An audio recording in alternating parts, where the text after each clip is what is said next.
Welcome to Casuals of Runeterra, another special episode. We're talking about Arcane Season 2, Episode 4. I'm your host, Ryan, here with the other host, Hedge. Let's go back into the world that totally just gives us nothing but good feelings. This is fine. This is fine. Insert the meme with like the, burning dog. I've never heard it described that way, but I know exactly what you're talking about. So welcome to people who, we've all finished it at this point. So welcome back to relive this trauma. But thing you always will relive is housekeeping. It's always up top. It's always coming. Never forget, you can listen to us everywhere. Visit us at podcastcore.com. For all of our info, email us at podcastcore@gmail.com. Follow us on all the platforms. Leave a like and comment wherever you listen the most. Remember, that's PODCASTCOR. And word of mouth has gotten us this far, so tell a friend to understand the plight of second-class citizens by listening to the Casuals of Runeterra podcast. What? We're pointing out the second class citizens. We're pushing for equality on this show. We've never once done that. So part one of a story best told in 3 parts of the beginning of Act 2. This episode starts with another music montage, which has been a great narrative device for the speed at which they're going through the content. We'll talk more about that towards the end of our recordings and coverage of season 2, because that's become a topic of discussion, but not now. So we get a music montage as Warlord Caitlyn has partnered with the Noxian forces, and they are running wild in Zaun as they hunt for Jinx. And a bunch of citizens are actively resisting the violence and fighting back. But despite this violence, they aren't giving over Jinx because most of them don't even know where she's at. A lot of time has passed since this point. And that's one thing I think once we get them going from children to adults, it's kind of tough to realize how much time is passing between a lot of these episodes. So it feels like things are happening quickly, but it's been some time since Act 1. Yeah, that is definitely something that, like, the further we get into season 2, that is something that I do feel like as a whole they didn't handle well in this season, which what they didn't handle well is a super short list. Mm-hmm. I mean, like, there's maybe like one other thing we could nitpick, but the feeling of like what time frame we're in, like that is kind of lost in the sauce here. And the only note that I put here was for the music montage, the audacity to have the episode be called "Paint It Blue," and then the song is "Paint It Blue, Riots All Around You," and the absolute hubris from Riot. Just be like, yeah, paint it blue, riots all around. We're all around you. How dare you? I see what you're doing. You can't fool me, Riot. You cheeky bastards.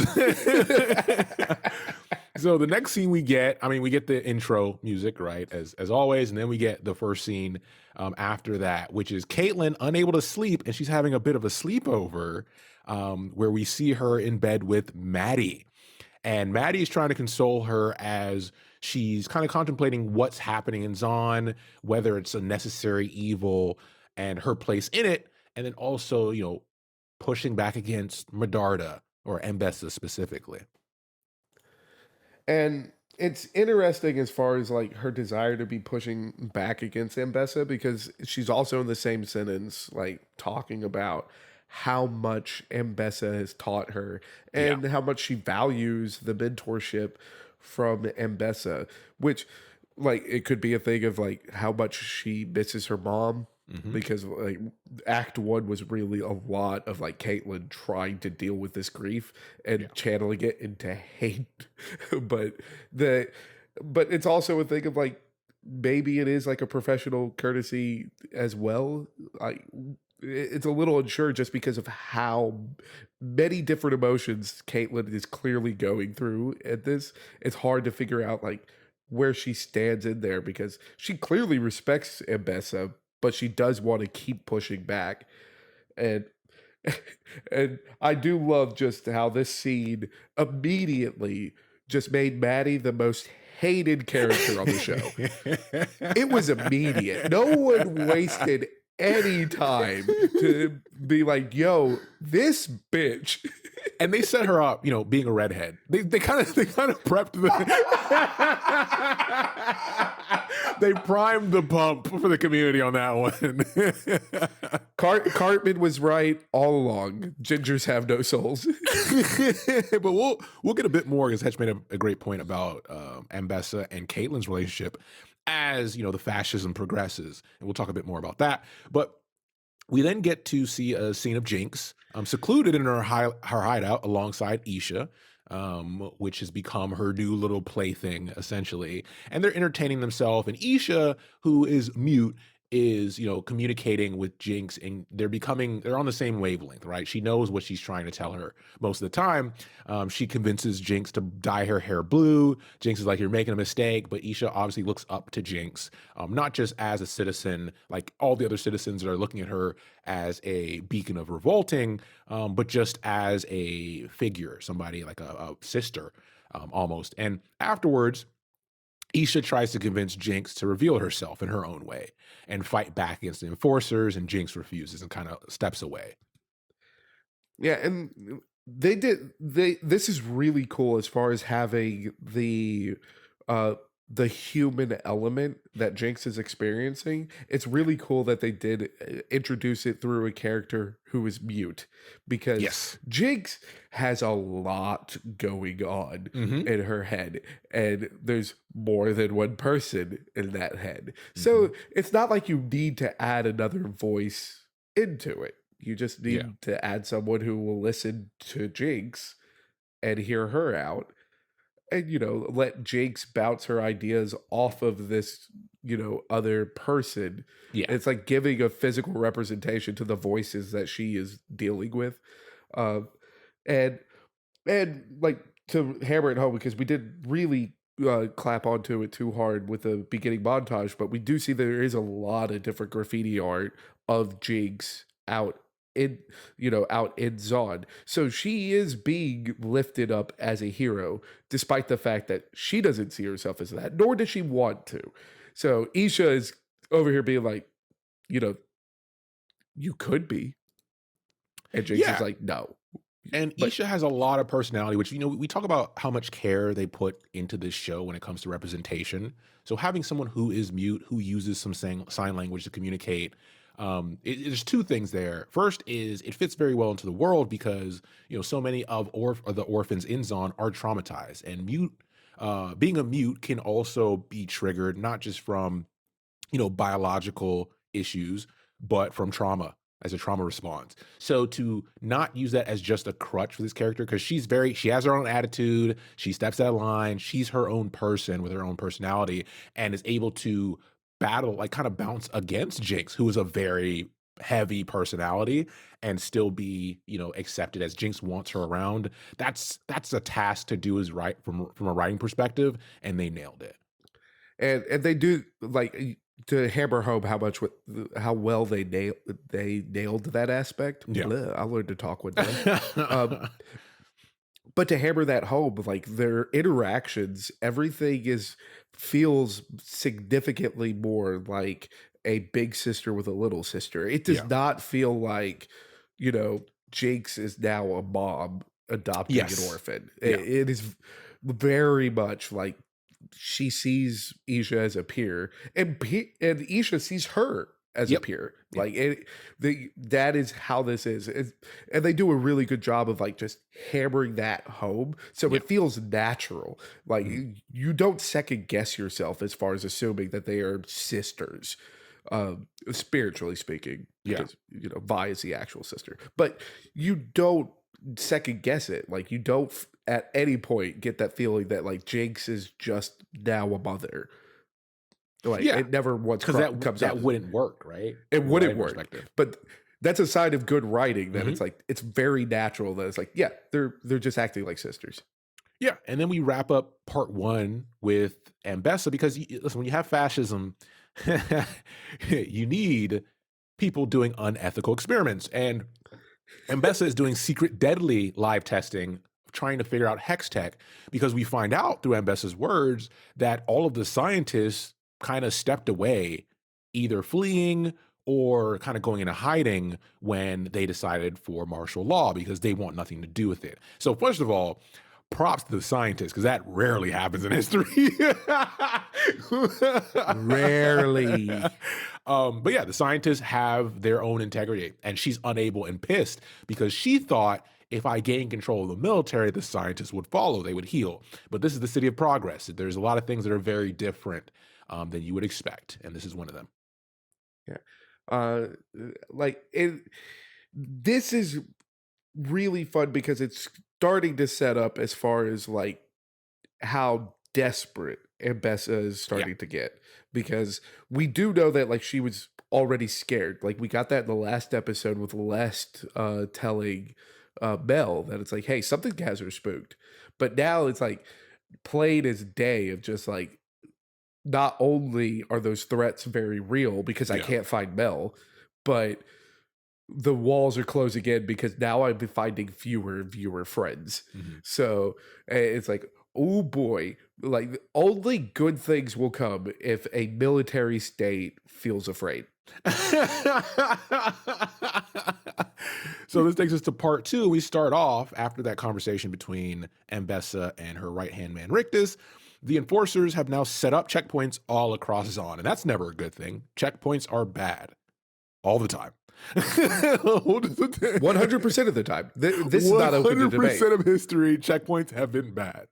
And Rictus is at one of these checkpoints, and while there, he attempts to do a show of force, roughing up one of the people in line, one of the Zonites, and he's telling the rest of the Zonites, see what happens, see what you're going through because you're protecting Jinx. Why are you doing this? And then suddenly there's this cloaked figure that sets off this paint, smoke grenades, and fireworks all over the place in a very Jinx fashion.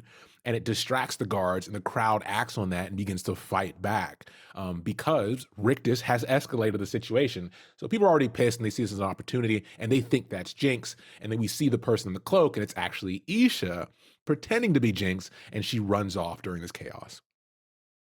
Uh, so yeah, now we got an idea as far as where all of this Jinx promotion's coming from. Yeah, Because again, her we PR started team. off with like no one knows where Jinx is, so she's becoming more of a symbol than like an actual person.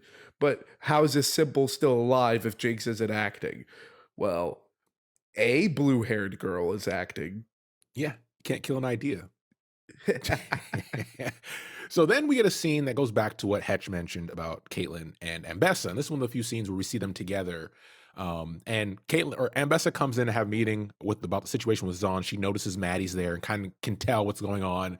She warns Caitlyn, hey, don't mix business and pleasure. Caitlin's like, mind your own damn business, and she's ready to have a firm talking to with Ambessa. And Ambessa actually takes the position of trying to calm her down and convince her it's not that bad. It's just fascism, right? Like you'll get used to it. I know it hurts now, but this is what your mother wanted, and I'll be here for you to lean on because Ambessa is one of those characters where she's vulnerable, but because of her roots, her experiences, she's very hard edged. So seeing her do this lets us know that she sees something in Caitlyn emotionally outside of this coup slash fascist uprising, but it's more of she sees something that she didn't get out of Mel because with Mel, she was never able to dig her claws in. She was never able to influence Mel and pass on what she sees as a valuable mentorship in her brutality onto Caitlyn. And Caitlyn's taking it, but still able to dish back. So she has backbone, which Ambessa also respects. So she's starting to get a liking to Caitlyn. Yeah. And I whatever chime-ins I have are now gone because now I just want a t-shirt with Ambessa on it that just says, no, it's okay. It's just fascism. I need that on a shirt so fast. So we jump to another scene during another Shimmer session. It's kind of hard to say, where we get to see Lest, one of my favorites, for no particular reason. And she's with Sallow doing another one of her sessions. And she's about to leave. And he says, can you come back earlier than usual? It's just not hitting like it used to. I mean, similar to all of us who have watched Arcane, Arcane was basically fentanyl. And any show you have to watch after this point, I'm sorry, it just ain't going to hit like it used to. Nothing holds up. Nothing holds up. Yeah, I'm but she chasing the tells dragon. yeah, she chasing the dragon. But she tells Sallow, "Listen, I heard about this miracle worker in Zon. You should go see him. I've seen some of his work, and he may be able to do something about your legs." Um, so you know who this miracle worker is could be anyone. It's not like we saw someone already do some miraculous things. Yeah. It could be anyone. Yeah. Just a I random instead of carpenter making his way yeah. through town. Everyone's favorite Russian messiah. Um, but no, I was just gonna, make fun of you because we know Lest is your favorite because you're sick. You're a Shaco main. No, I'm normal, man. You're a Shaco main. You're broken. We do get a Shaco scene later. We'll talk about that in a bit. Oh, shut up. So we go back to Jinx. And Savika, being one of the few people that know where the hideout is and is kind of keeping Jinx in the loop on what's going on, she says, "Hey, you should have warned me about that riot earlier at the checkpoint." And Jinx is like, "What are you talking about? What riot?" Because Savika thinks she was there. And then Savika also mentions that, well, that was kind of shitty, but we are having an organized rally at Vander Statue, and you should stop avoiding this and show up. Show the people your face, let them know you're all right, because you're a symbol at this point, even if you don't want to. And Jinx kind of struggles with this alone as she's having this imaginary conversation. She separates herself, goes to Silco's old office, and is talking to the chairs if he's there, and pretty much is going through one of her moments, kind of grieving here alone. And so as far as at this point, like Jinx and Savika still don't know who it was. Like neither Yeah. of them know who set up this stunt. Isha's but in the scene, yeah. She's in the scene kind of keeping I- quiet, Isha- yeah, quote unquote. she's just in the background, just like, sup, Yeah. sup. And like looking at Jinx like, I told you, you should just go be the face. Yeah. But that aside, like especially because of like the confusion and then like now this frustration of Jinx because she wants no part of this. She just wants to stay off the grid and do her own thing. Yeah. And now we see her reverting back to a lot of the unhealthy behavior that we got in Act 1 of just secluding herself by herself. Like she like tells Isha of just like, I got to go deal with this. Yeah. And is now off alone and arguing with herself and creating the ghost of Silco again. And so we're seeing a bit of a remission here. Yeah. But that's where it ends. Like we don't really see her get in or out of the remission. We just see the repetition of that behavior starting up again. Yeah. And then we jump to Rictus, who, once again, a very fascist way, is torturing an innocent Zonite or someone who was at the checkpoint that they took off into a secret quarter, and he's torturing them to get information about what's the next move. He knows something's going to happen. He wants to know time and location of the Zon rally, and he's able to get the information. And again, I just need that t-shirt because then if we get that t-shirt, someone can go ahead and reanimate the scene with Rictus wearing the t-shirt and Bessa's face. It's okay. It's just fascism. Yeah. Rictus is a great right-hand man. The way he's handled, and we'll talk more probably at the end about this, to enforce where we're going later in the story post-Arcane or post Piltover's on. They did a lot of work through Rictus narratively, which is great, to establish some norms. Even at this point, like we already see that like Rictus is kind of the voice of the Noxus people because Ambessa very clearly has her goals, and it's just that her goals run parallel to Noxus, but Rictus is Noxus through and through. So like we got like at the earlier in this episode with the like with Isha stirring everybody up at the checkpoint, we got like Rictus holding them there and just being like, hey, are y'all dumb? Are y'all idiots? Like, look at the situation. If you cooperate, nothing bad happens. Yeah. He's very much the riot geared up cop, just like, cooperate, nothing happens. That while he's beating you senseless. Yeah. Just comply. but yeah, just comply. All power to the blue line. Yeah.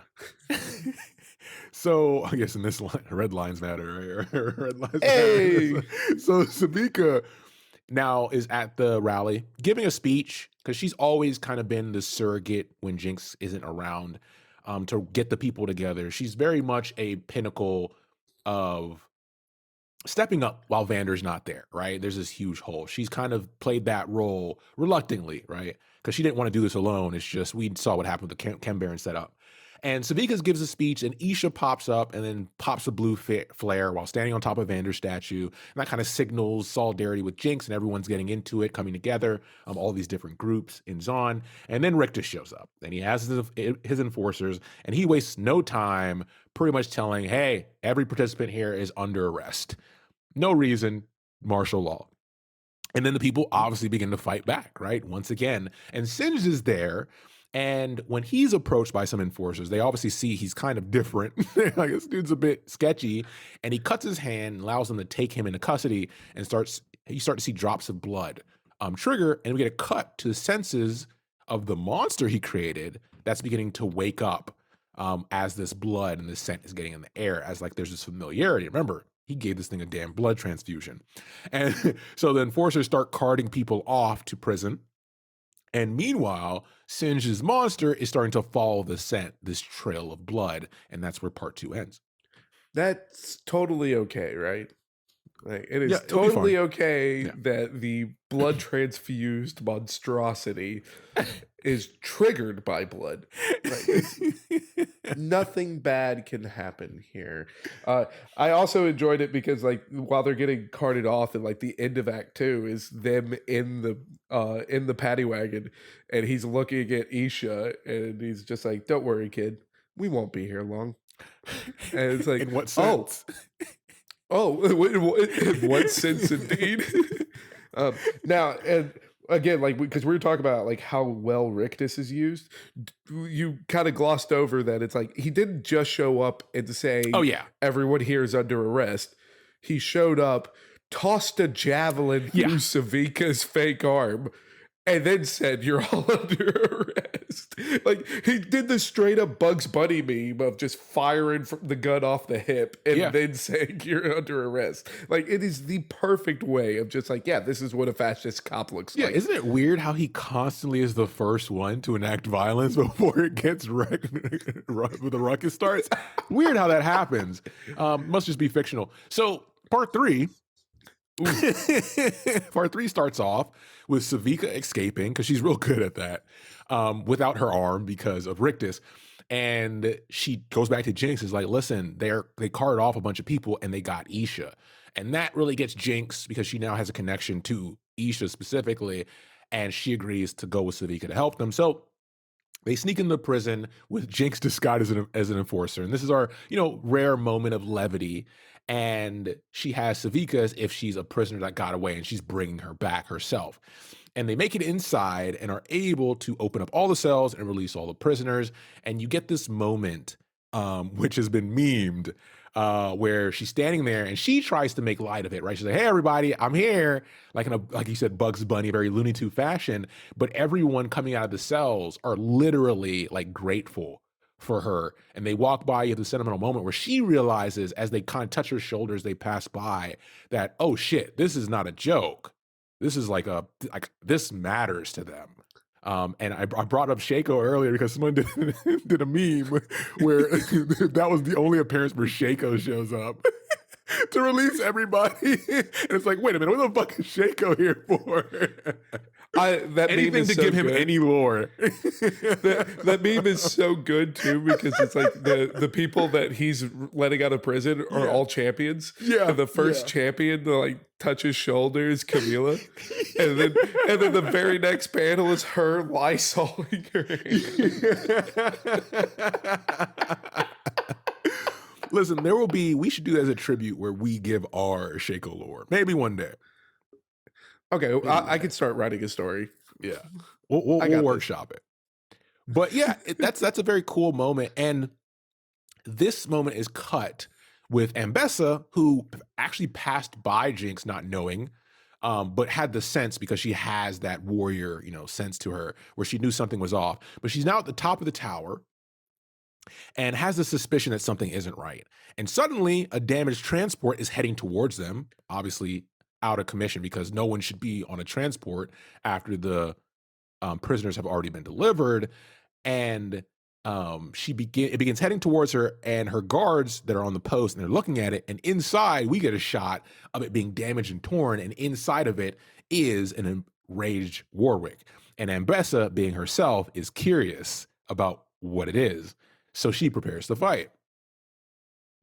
And I love the buildup of this scene, Mhm. like because we get like a couple shots of like Warwick's point of view throughout all of this, Mhm. like ever since like Singe cut his hand.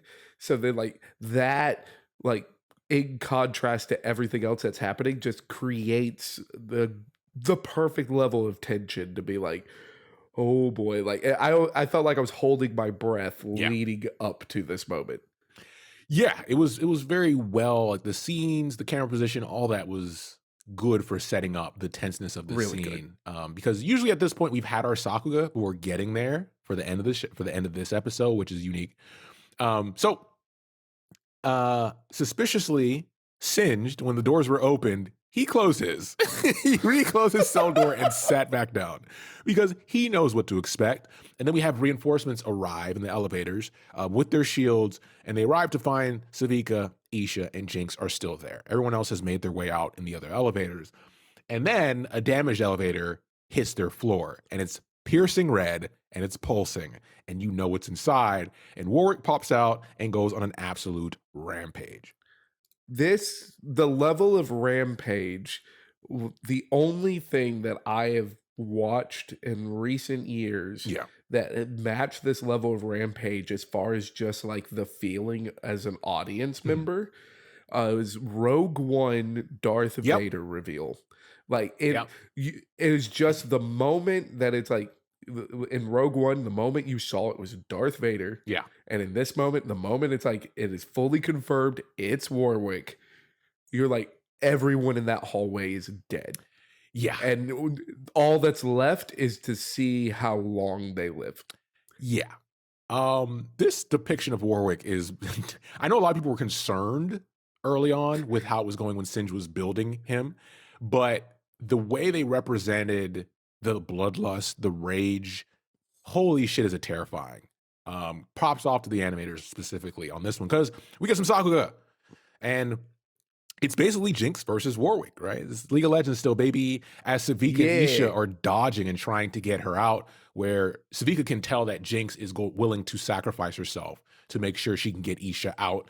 And after a while, I mean, Jinx is putting up a pretty good fight here because of her attachment to Shimmer, or her relationship to Shimmer, right? It being in her blood essentially gives her some abilities, and she also has access to her own hex tech equipment, quote unquote, that she's built, so she can move quickly and kind of keep up. But it's not eternal, right?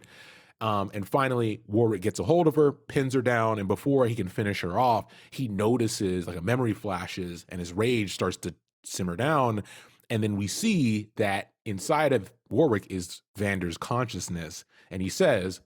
"Powder?" question mark. And that is just like holy. I mean, we knew it's one of those things right? We all saw it coming a mile away. The setup was there, but seeing it play out, especially after this action scene, is that's the part I didn't expect, right? I expected her to either, I like, dismantle him or for him to like, I expected something more dramatic. Well, I guess it is dramatic, but I didn't expect him to go the route of, that memory being so strong, and also yeah. because Singed is kind of a grayish I say he's a grayish character, so we don't know if he was completely trying to rob Vander of humanity or if he's trying to leave some there, but we know he's doing an experiment for his own purposes. So it's that, right?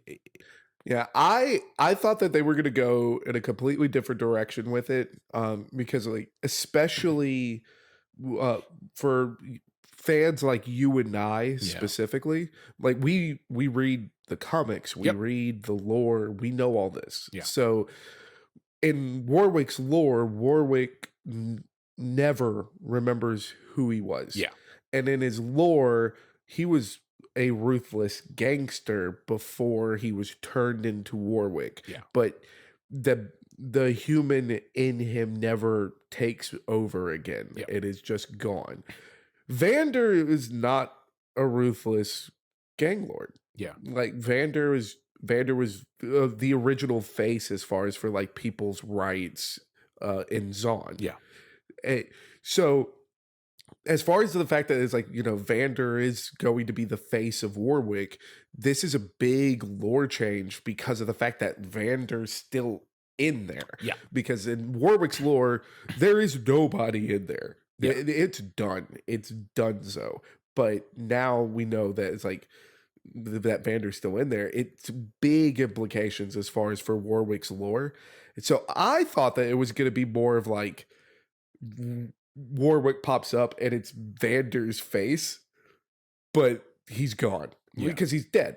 Like that's more of what I was Yeah. expecting. But they do a good job with this because it is just so much more gut wrenching. Because I just remember, like, even though I knew it was going to be Vander, Yeah. the way that they decided to like thread in that like Vander is actually still in there.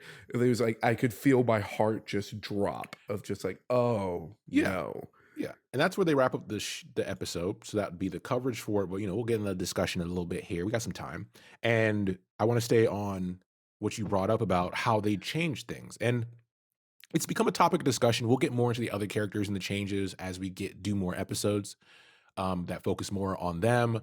But for Warwick, since we're here, they, in our opinion, as people who knew both, the current lore and the lore for a lot of characters that got retcon originally, right? This is the right way to go about it, in our opinion, because they're it's about connecting threads of stories. Because with the champions, they never intended with League of Legends, it was never intended to be a cohesive world. If you remember, as we've mentioned before, it used to be about summoners. Like, it didn't really care about the champions. It's like, hey, summoners are summoning these people from different planes to come fight for them. That's been done before, right? They were avatars, essentially. And to get to where we're at, where we're now taking these characters that were established in that mindset, and putting them into a storyline where they have connection to other champions that have more established stories, that's the way you do it. The champions you have that have this wealth of lore, use them to bolster the ones that don't. And there's many examples of that later on. Oh yeah, we are definitely not done as far as getting examples through season 2 of Arcane. Yeah.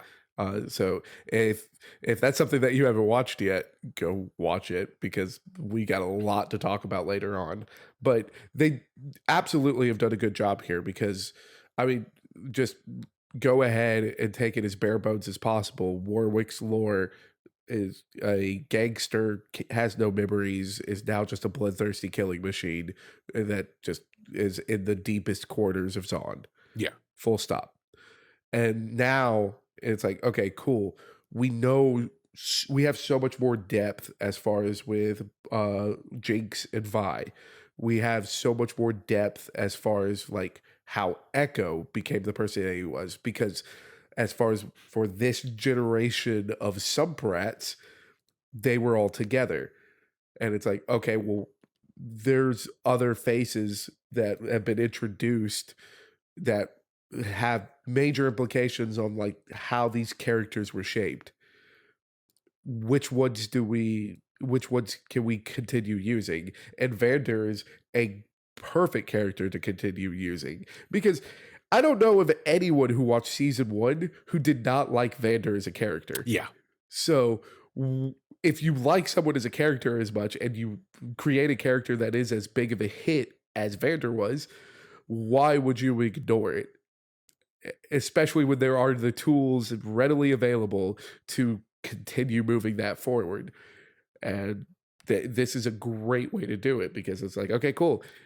We have a character who is nameless from the get-go. Let's just go ahead and give that guy a name. Yeah, and I'll give Hetch the layup here as we wrap up the episode and let him get the final word, because for those of you that are understandably anxious about them changing things from this thing that you've loved and you played so much, right? Think about it this way. these are the situations in which you can look at the writing and the care and understand the intention because we have precedent like the Rings of Power and what they have done to I stories hate you. in the Silmarillion and how those have been handled for what we know at this point was essentially a cash grab and they weren't handled with care and they were recklessly done and we see that that now exists. So always have examples like that in the back of your head when you look at these examples where these are creators that have they understand they were there. They played Warwick in the early days, right? They understand how people like those stories as they were and they're willing to still change them, but do so in a way that has that same heart to it. You would make me record my I'm thoughts sorry. on Rings of Power, but no, like this is not a scenario that we see like with Rings of Power. Like you said, Warwick. Like we have a character as far as like in the game has always been beloved. Like Warwick's one of the OG guys. He's one of the guys that did get a fancier update, He's one of the and you few can honor tell. skins from early Yeah, in the one day. of the few honor skins. I forgot that he was an honor Mhm. skin. But like you can tell that the people the working on Arcane like actually stayed with the source material because they did approach it with care and made sure that like his story does actually have depth to it that is still reminiscent of what was given to us before. Because like I said, it's basically a similar story, but instead of it being a nameless gangster, we now have a misunderstood vigilante given a name. That's that's good storytelling. Whereas Rings of Power will take a character like Galadriel and ignore the fact that she is one of the oldest and wisest of elves that landed on Yep. Middle Earth, Yep. and instead make her look like a naive little girl that had to grow into that role. Yeah.